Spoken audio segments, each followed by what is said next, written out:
Bienvenue dans ce module sur le traitement général ostéopathique. Il intéresse les différentes parties du corps, sauf les pieds et la sphère crânienne.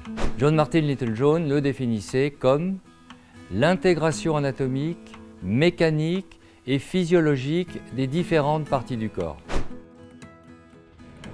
La connaissance de la biomécanique est nécessaire pour bien appréhender la technique. John Wernham avait fondé la mise en œuvre du TGO sur la notion des 3 R. Routine, rythme, rotation, qui sont les mouvements que l'on retrouve dans la plupart des techniques de ce traitement. Le traitement général et ostéopathique commence du côté du membre inférieur dont l'ilium est antérieur.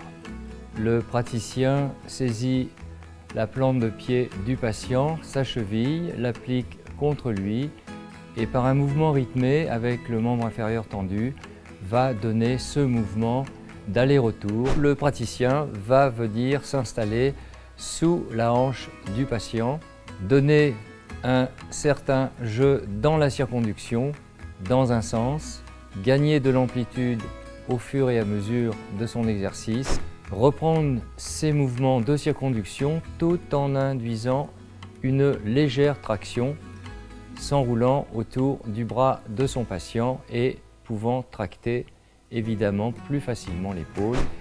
Et on retrouvera d'une façon symétrique les mêmes circonductions, les mêmes postures, les mêmes étirements que l'on aura effectués du côté par lequel on a commencé le traitement général ostéopathique.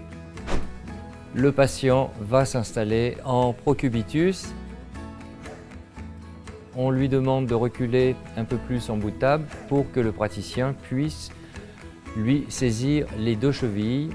Le praticien va placer ses mains dans le sens longitudinal de la colonne, puis va les croiser en diagonale d'un côté puis de l'autre.